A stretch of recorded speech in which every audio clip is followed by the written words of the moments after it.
बिस्मिल्लाहिर्रहमानिर्रहीम। इस रिकॉर्डिंग के अंदर हम फाइनेंशियल अकाउंटिंग स्टैंडर्ड को डिस्कस कर रहे हैं और उसके हवाले से थोड़ा सा अब इन डेप्थ जाने की तरफ जाएंगे। इंट्रोडक्शन से हम बात स्टार्ट करते हैं। ओवरव्यू, इसमें इन्होंने जो ये वाला फाइनेंशियल अकाउंटिंग स्टैंडर्ड है, इसमें इन्होंने थोड़ा सा पैराग्राफ को कोडिंग की हुई है। क्लास से नंबर्स दिए हुए हैं। IN1 का मतलब इंट्रोडक्शन पैराग्राफ 1, इसी तरह IN2 इंट्रोडक्शन पैराग्राफ 2, और इसी तरह फिर उसके बाद ऑब्जेक्टिव वगैरह से फिर आगे बात शुरू हो रही है बाज़ाब्ता। तो ओवरव्यू में देख लेते हैं। This standard AOP financial accounting standard 28 prescribes the accounting and reporting principles and requirements for Murabaha and deferred payment sales transactions and different elements of such transactions। so, ये ओवरव्यू दे दिया, नाम से भी हमें समझ में आ गया था। और मजीद इन्होंने वजाहत कर दी कि ये किस हद तक जो है ये एप्लीकेबल है। आगे स्कोप के अंदर मजीद वजाहत होगी। Rational for issuing this standard, इस स्टैंडर्ड को इशू करने की जरूरत क्या पड़ी। अच्छा, जिन लोगों की अटेंडेंस वगैरह के इश्यूज हैं, अब एट द एंड जब रिकॉर्डिंग हमारी ऑफ होगी उसके बाद फिर अटेंडेंस वगैरह के मैटर्स देख लेंगे, जिसके जो इश्यूज हैं देख लेंगे। अभी फिलहाल फोकस करें पढ़ाई पे। सही। अच्छा, rational for issuing this standard, इसमें जो है अगेन इसमें हम ये कर सकते हैं कि रैशनल फॉर इशूइंग, क्यों ये स्टैंडर्ड इशू करने की जरूरत पेश आई। In line with the new financial accounting standards development strategy, the AOP Accounting Board has initiated a review and revision process of certain FAS मतलब फाइनेंशियल अकाउंटिंग स्टैंडर्ड्स। तो ये इन्होंने कोई नई स्ट्रेटजी डेवलप की है, नई स्ट्रेटजी अडॉप्ट की है कि हमें जो है वो अकाउंटिंग स्टैंडर्ड्स जो पहले से इशू किए हुए थे AOP ने, उसको रिवाइज करना है, उसको रिव्यू करना है, रिवाइज करना है, और उनमें से कुछ को करना है जैसा कि ये हमारे सामने है। As a part of such process and based on time to time feedback received from the market practitioners, क्योंकि ये वो नहीं है कि जस्ट कोई किताब लिख दी और वो काम यानी काम खत्म हो गया है। लेकिन ये जो है ये स्टैंडर्ड्स हैं जो बाजाब्ता तौर पर इंडस्ट्री के अंदर अप्लाई अप्लाई हो रहे होते हैं, मुख्तलिफ ममालिक में, मुख्तलिफ जगहों पे, मुख्तलिफ जुरिस्डिक्शन के अंदर जो है ये इसको एप्लीकेशन हो रही होती है। तो इसमें वक्त के साथ साथ मार्केट पार्टिसिपेंट्स का वर्ड बहुत इंपॉर्टेंट है, क्योंकि इसको अप्लाई करना है किसने। एकेडमिया में अप्लाई नहीं होने, ये अप्लाई होने हैं इस्लामिक फाइनेंशियल इंस्टीट्यूशंस के अंदर। तो वहाँ के जो एक्सपर्ट्स हैं, वहाँ के जो प्रैक्टिशनर्स हैं, उनकी तरफ से टाइम टू टाइम जो है वो आती हैं फीडबैक के, भाई ये चीज़ सही, मजीद बेहतर हो सकती है, इस चीज़ के अंदर ये इम्प्रूवमेंट आ सकती है। वक्त के साथ साथ जो है इसमें सजेशंस आती रहती हैं, as well as with changes and updates in the generally accepted accounting practices। ये जो है ये गैप की बात कर रहे हैं। गैप क्या है? जनरली एक्सेप्टेड अकाउंटिंग प्रैक्टिसेस जो है ये गैप यूएस का अकाउंटिंग स्टैंडर्ड है। एक IFRS है जो यूके बेस्ड है, और गैप जो है वो US बेस्ड है। Set out by the other standard setting bodies, जो है ये इनकी तरफ से जो भी है, ये जनरल बात कर रहे हैं या फिर स्पेसिफिक गैप की बात कर रहे हैं। It was considered imperative to perform a comprehensive review or revision of the existing standards on Murabaha and deferred payment sales. Additionally, the earlier standard did not address the issue of accounting for the purchaser in Murabaha and deferred payment sales transactions। तो कुछ चीज इन्होंने enhance की है, कुछ को revise किया है, कुछ को इम्प्रूव किया है। तो ये उसका रैशनल बता दिया कि इस डॉक्यूमेंट की जरूरत क्या थी। तो इस डॉक्यूमेंट की जरूरत ये थी कि इसको जो है इम्प्रूव करना था। अब AOP फाइनेंशियल अकाउंटिंग स्टैंडर्ड बाजाब्ता तौर पर जो है वो शुरू हो रहा है मुराबाहा and other deferred payment sales के नाम से।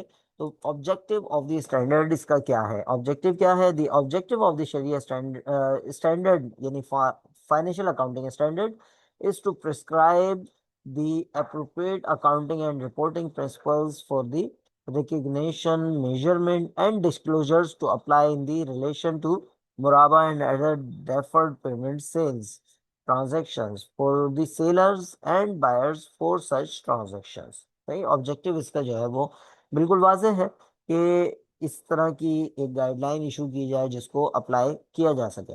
अच्छा, अब स्कोप जो है वो अगेन ये स्टैंडर्ड जो हम देख रहे हैं, अगर कुछ स्टैंडर्ड भी हम सही तरह समझ लेते हैं तो उसके बाद रिमेनिंग स्टैंडर्ड्स जो है उस जिंदगी में आपको कभी किसी स्टैंडर्ड की जरूरत पड़े देखने का तरीक़ेकार हम हमें पता है कि सिंपल गूगल के थ्रू हम पहुंच सकते हैं एओपी के अकाउंटिंग स्टैंडर्ड्स तक, शरिया स्टैंडर्ड्स तक, ऑडिटिंग एंड गवर्नेंस स्टैंडर्ड्स तक।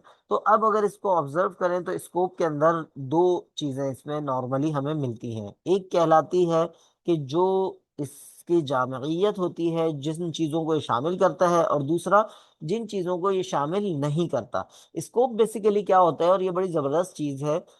हम में से जिंदगी में हम लोग बहुत सारी चीजें एक साथ अटेम्प्ट करने की कोशिश करते हैं और उसके नतीजे में आमतौर पर कुछ भी अटेम्प्ट नहीं हो पाता। तो स्कोप ऑफ द लाइफ भी बनाएं अपनी जिंदगी का, स्कोप ऑफ द सेमेस्टर बना सकते हैं, स्कोप ऑफ द ईयर बना सकते हैं कि भाई क्या काम करने हैं और क्या नहीं करने, ये भी डिफाइंड हो। तो स्कोप्स जो है वो हमारे पास स्कोप के दो पैराग्राफ है यहाँ पर, पैराग्राफ 2 और पैराग्राफ 3।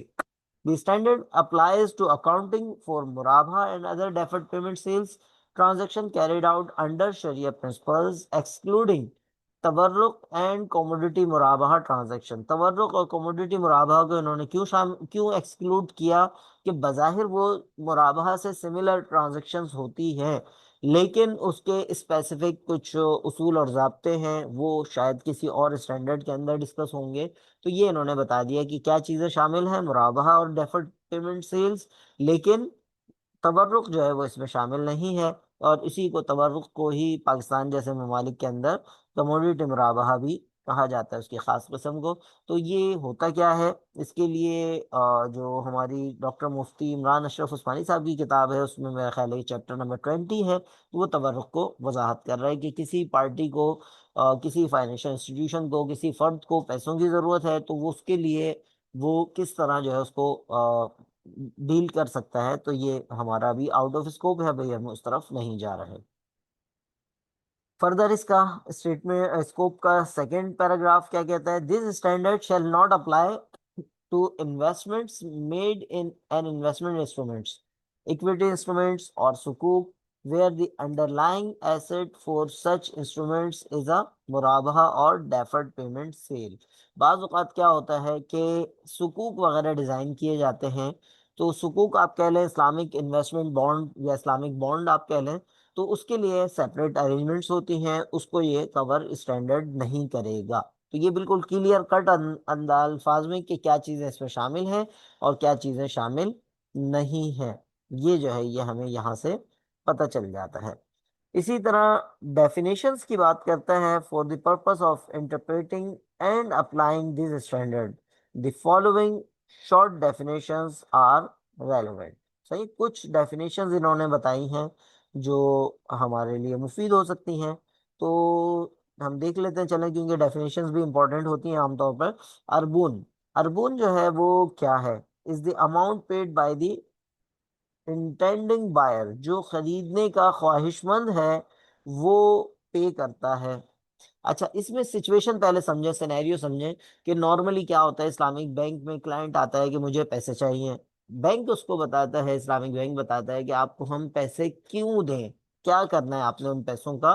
क्योंकि बहरहाल इस्लामिक बैंक कन्वेंशनल बैंक की तरह जस्ट कर्ज नहीं दे सकता, लोन जारी नहीं कर सकता जिसकी बेस पर वो इंटरेस्ट अर्न करे। इसको लाजमन किसी न किसी एसिड बैंक ट्रांजेक्शन के अंदर इन्वॉल्व होना होता है। तो क्लाइंट जो है वो बैंक के पास आया और उसने कहा कि मुझे पैसे चाहिए, और फिर फर्दर तफसीलात उसने बताएंगे, मुझे रॉ मटेरियल परचेज करना है। तो अब ये जो रॉ मटेरियल परचेज करना है, बैंक उससे कहता है कि आप पहले मरहले में हमारे लिए परचेज करें, उसके बाद जब आप परचेज कर लें तो हमें बताइएगा, हम वो एसेट आपको सेल आउट करने की कोशिश करेंगे, तैयार होंगे। तो ये इंटेंडेड बायर है कि बैंक से बाद में परचेज करने के लिए तैयार है, इंटेंडिंग बायर है। As a security cum advance payment, ये यानी सिक्योरिटी के तौर पर भी है कि भाई ये लाजमन खरीदे गई, या एडवांस पेमेंट के तौर पर भी है कि बाद में फर्ज करें कि 1,10,10,000 का सौदा हुआ, तो ये 10,000 जो शुरू में अरबून के तौर पर दिए थे ये उसकी एडवांस पेमेंट के तौर पर उसमें हो जाएगा। Along with a promise to purchase, साथ में वो प्रॉमिस भी कर रहा होगा कि भाई मैं आपसे परचेज करने के लिहाज से मैं आपसे वादा कर रहा हूँ कि मैं आपके से ये मैं परचेज कर लूंगा। इन line with the contractual terms it may be forfeited in case of default in promise to purchase by the buyer। अच्छा, ये अर्बून थोड़ा सा जो है ना, ये एक कंट्रोवर्शियल चीज है कि ये क्या अगर बिलफर्ज जो खरीदने वाला है, जो इंटेंटेड बायर है, अगर वो नहीं खरीद सका, अपने वादे को फुलफिल नहीं कर सका, तो क्या इसको जब्त किया जा सकता है? फोरफिटेड मतलब जब्त किया जा सकता है, जो सेलर है वो ये अमाउंट रख सकता है या नहीं? कुछ स्कॉलर्स इसको शिद्दत से मना करते हैं, और यहाँ पर आपके सामने ये लिखा हुआ है कि ये जो है फोरफिट किया जा सकता है। लेकिन बहरहाल इसको जिन स्कॉलर्स पे आपको एतमाद हो, ज़रूरी नहीं है शरिया यानी अकाउंटिंग स्टैंडर्ड के अंदर एओफी ने कोई चीज़ लिख दी तो आप मिनो एन ले लें, बल्कि आप अपनी कंट्री के और अपने उन स्कॉलर्स पे जिन पे आपको ज़्यादा एतमाद है उनकी राय को भी जानेंगे। सही, ये चूंकि जाहिर सी बात है स्टैंडर्ड्स बनते वक्त डिफरेंट कंट्रीज के डिफरेंट स्कॉलर्स होते हैं, तो उसमें बाज़ औक़ात कोई दूसरे मकतब फ़िक्र की राय को जो है वो स्टैंडर्ड का पार्ट बनाया जाता है। लेकिन जाहिर सी बात है ये थोड़ा सा दीनदारी के मामलात हैं। कुरान मजीद की एक आयत है, या अय्युहल्लज़ीना आमनू ला तअकुलू अम्वालकुम बैनकुम बिल बातिल इल्ला अन तकून तिजारतन अन तराज़िम मिनकुम, कि उसमें कहा गया है कि ए लोगों जो ईमान लाए हो, और ला तकुलु मत खाओ, अम्वालकुम अपने माल, आपस में आप एक दूसरे के माल, बैनकुम बिल बातिल बातिल तरीके से, इल्ला अन तकून तिजारतन सिवाय इसके के तिजारत कर रहे हो, खरीदो फरोख्त कर रहे हो, तराजिम बैनकुम अव कमा क़ाल आलिम, के तिजारत कर रहे हो बाहिमी रजामंदी से, तो उस सूरत में जो है वो आप जो है वो माल और दौलत एक दूसरे से ले सकते हैं, दे सकते हैं। तो इसमें जो है वो जाहिर सी बात है सेलर जो है वो इसको, बायर जो है वो अगर खुदा न खास्ता अपने वादे को फुलफिल नहीं कर सका, तो क्या अरबून की रकम जब्त की जा सकती है? तो एओफी का स्टैंडर्ड हमें बताता है इस हवाले से इस लाइन में। लेकिन नॉर्मली पाकिस्तान में शरिया स्कॉलर्स इसको डिसअलाउड करते हैं कि आप किसी की रकम को जब्त करें, तो इस पहलू को लाजमन देखें। इसी तरह एक और वर्ड आया था, कमोडिटी मुराबा। कमोडिटी मुराबा इज अ मुराबा product based on commodity transaction in the organised commodity market. Pakistan में ये वाली ट्रांजैक्शन तकरीबन जो 5 साल का अरसा इस्लामिक बैंकिंग इंडस्ट्री में गुजरा, ये सबसे बदनाम ज़माना ट्रांजैक्शन होती है कमोडिटी मुराबा। इसके अंदर जो है वो नॉर्मली ये लास्ट रिजॉर्ट ट्रांजैक्शन है कि जब कोई और हल नहीं मिलता तो फिर कमोडिटी मुराबा की तरफ जाया जाता है। इसका तरीक़ेकार नॉर्मली ये होता है, जैसे कॉटन एक्सचेंज पाकिस्तान में है, कराची में है, तो कॉटन एक्सचेंज से इस्लामिक बैंक जो है वो मुआहिदा करता है कि भाई आप हमारे लिए मिसाल के तौर पर 10 मिलियन की कॉटन अरेंज करें, और उसका जो ब्रोकर होता है, एजेंट होता है, बैंक का एजेंट बन के वो परचेज करता है। उसके बाद बैंक वो एसेट, वो कॉटन क्लाइंट को सेल आउट करता है, लेकिन वो ऐसा क्लाइंट होता है जिसको कोई और ट्रांजैक्शन नहीं दी जा सकती। मिसाल के तौर पर उसने सूदी कर्जा अदा करना है अपना, और वहां से अपने आप को बचाना है, तो क्योंकि अब सूदी कर्जा अदा करने के लिए इस्लामिक बैंक के पास कोई प्रोडक्ट उस तरह की नहीं है कि जिसको इस्तिस्ना सलाम वगैरह यूज हो सकता है, लेकिन कुछ वजूहात की बिना पर हो सकता है वो नहीं उस तरफ जाना चाह रहा हो क्लाइंट, तो इस सूरत में कमोडिटी मुराबा वगैरह के जरिए ट्रांजैक्शन की जाती है, जिसमें बैंक जो है वो ऑर्गेनाइज्ड कमोडिटी मार्केट, जैसे कॉटन एक्सचेंज की एग्जांपल तो चूंकि मेरे सामने की है, इसको हम जो है वो यूटिलाइज कर सकते हैं। और इसमें बैंक जो है वो एसेट अरेंज करता है एजेंट के थ्रू, ब्रोकर के थ्रू, और उसके बाद वो एसेट सेल आउट कर देता है क्लाइंट को।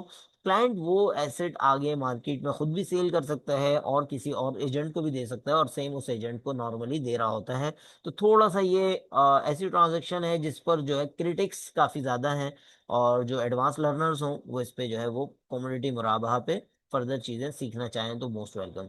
Where both the parties to the transaction have intention only to take constructive possession of the commodity। सही, क्योंकि मिसाल के तौर पर इसमें 10 मिलियन की अगर या 10 बिलियन की रुई खरीद रहे हैं, कॉटन खरीद रहे हैं, अब उसको रखेंगे कहाँ पर और किस तरह करेंगे, तो कंस्ट्रक्टिव पोजीशन बेस्ड सारी चीजें हो रही होती हैं। तो ये चीज चूंकि थोड़ी सी आर्टिफिशियल लग रही होती है, इसमें जो है वो इसको बाज लोग जो है फाइनेंशियल जिम्नास्टिक भी कहते हैं, इसमें आर्टिफिशियलिटी है। तो इसलिए आर्टिफिशियलिटी इन मानों में कि क्लाइंट जो है वो, उसको एक्चुअली वो एसेट नहीं चाहिए। बाकी जो अल्हम्दुलिल्लाह पाकिस्तान में जो मोड ऑफ फाइनेंस यूज हो रहे हैं उसमें क्लाइंट को वही एसेट चाहिए होता है। जैसे नॉर्मल मुराबाहा के अंदर आपको रॉ मटेरियल चाहिए तो बैंक उसको फाइनेंस कर देता है। इस्तिस्ना सलम के अंदर जो है वो आप खुद मैन्युफैक्चरर होते हैं एज अ क्लाइंट। डिमिनिशिंग मुशारका इजारा और इसी तरह दूसरे मोड ऑफ फाइनेंस के अंदर जो कोई ना कोई लॉन्ग टर्म एसेट चाहिए होता है। तो यहाँ पर चूंकि सेम वो एसेट क्लाइंट की अपनी नीड नहीं है, जस्ट उसको लिक्विडिटी चाहिए, तो वो लिक्विडिटी जो है वो पाकिस्तान में कम्युनिटी मुराबा के थ्रू आ रही है। और इसकी ये ऑर्गेनाइज्ड जो है वे में ये हो रहा होता है। बहरहाल इस पे क्रिटिक्स मौजूद हैं, एडवांस लर्नर्स इसको फर्दर एक्सप्लोर कर सकते हैं। इवन इस पे केस स्टडीज हो सकती हैं पाकिस्तान में कम्युनिटी मुराबा के हवाले से, और इवन वर्ल्ड वाइड भी जो है इस पे मल्टीपल कंट्रीज का जो है कॉम्पेरेटिव स्टडी भी हो सकती है। अच्छा जी, तीसरा है control and institution controls and asset और business when it has substantially all risk and reward including incidental to ownership of such asset or business duly meeting both of the following conditions.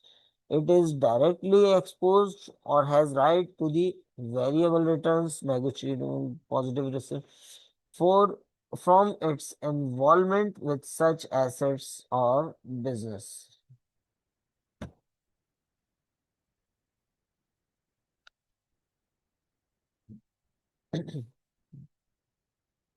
अच्छा, और time चूंकि हमारे पास थोड़ा सा short रह गया है तो एक अंदाजा आपको हो गया। सिंपल जो है इसमें सिंपल इंग्लिश में है, कोई बहुत हाई फाई इंग्लिश भी नहीं है, बहुत ज़्यादा मुश्किल चीज़ें भी नहीं है। टर्मिनोलॉजीज अब जस्ट हम हेडिंग्स वगैरह को देखते हुए आगे बढ़ेंगे। डेफिनेशंस बहुत इंपॉर्टेंट चीज़ है, स्कोप है, इसी तरह ऑब्जेक्टिव है। तो इसको जो है वो जस्ट आपने रीड करना है सिंपल इंग्लिश के स्टाइल में। मुराबा and other deferred payment sales in the financial statements of the seller. बेचने वाले के फाइनेंशियल स्टेटमेंट में किस तरह होने चाहिए, क्या उसूल और ज़ाब्ते हैं, वो आपके सामने यहाँ पर आ जाएंगे। उसमें इन्वेंट्रीज के हवाले से बात है, फिर रिसीवेबल्स के हवाले से है, फिर फर्दर जो है सब्सिक्वेंट मेजर्स क्या होंगे, बाद में क्या होंगे। तो डी रिकॉग्निशन यानी अपनी बुक से आप आउट कैसे करेंगे। सही, बाज़ औक़ात रिकॉग्नाइज करना ज़रूरी होता है, बाज़ औक़ात डी रिकॉग्नाइज करना। मिसाल के तौर पर जब आप परचेज करेंगे तो आपकी बुक्स के अंदर आ जाना चाहिए, और जब आप सेल कर देंगे तो फिर आपके पास से आउट होना भी ज़रूरी है। तो ये कुछ पॉइंट्स हैं। फिर इसी तरह रेवेन्यू एंड प्रॉफिट रिकग्निशन कब होगी, किस तरह होगी, तो ये जो है पैराग्राफ 8 की तरफ रेफर कर रहा है। पैराग्राफ 8 जो है वो आपको यहाँ पर बता रहा होगा। सही, इसी तरह ये जो है 23 से 28, तो ये एक दूसरे की तरफ भी रेफर कर रहे होंगे। और इसको जो है वो एक सिंपल अंदाज में आप लोग इंशाल्लाह पढ़ लें, और पढ़ने के बाद जो है वो इसको बेस बनाते हुए हम आगे वो कर सकते हैं। तो सिंपल इंग्लिश में ये चीज़ मौजूद है, इसको इंशाल्लाह आप लोग देख लें। और ज़्यादा लंबा चौड़ा भी नहीं है, बज़ाहिर ये हमें 21 पेजेस नज़र आ रहे हैं, लेकिन हमारे पास आगे कुछ ऐसी तफसीलात भी हैं जिसको हम इग्नोर भी कर सकते हैं। मिसाल के तौर पर ये शरिया इसके मेंबर ऑफ बोर्ड्स के नाम है, तो दैट्स बात है, ये हो सकता है बहुत ज़्यादा इंपॉर्टेंट आपके लिए ना भी हो। तो ये जो है इसको एक दफ़ा आप लोग अच्छी तरह देख लें। ठीक।